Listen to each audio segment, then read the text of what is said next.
Today's problem is maximum even sum subsequence. So we have given array nums containing n positive integers, integer k. The task is to find maximum possible even sum subsequence of size k. If it is not possible, we'll just return negative one. So let's understand by taking the inputs. Here phi is input array size. So this is the phi number, and 3 is the target output which will get maximum number. And the second layer to this, the second dimension to this, it should be even. So here if we add 4 plus 6 plus 8, we get 18.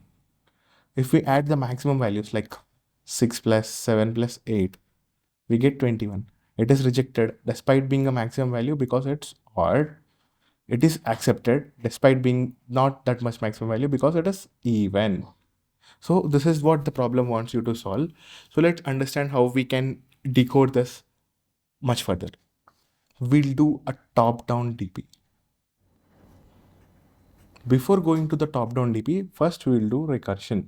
Here in this recursion, we'll either, there are like elements, let's say 4, 2, 6, 7, 8. We need to select any 3 elements, right? So either we take it or we skip it. So if we skip the item, we'll directly go to the I plus 1th item and the remaining elements, whatever remaining it is there. If we take it, we'll add the value and the remaining elements.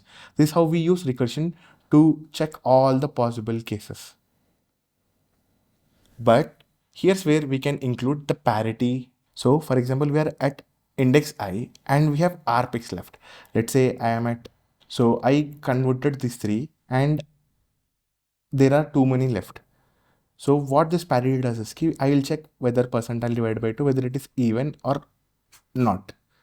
Through that, my problem thing, instead of going into so many sub problems, I can easily do it. But this parity, what I'll do, I'll memorize it so that I don't need to solve another sub problems, which I already solved in the first get-go. So remember in this problem, it's a classical knapsack problem. So first you will do that. Then you will add another variable of counting. So here count R is there, right? We'll add that dimension there. And to enforce that, we'll also add parity. If everything goes and done, we will return -1 because nothing is adding to even number.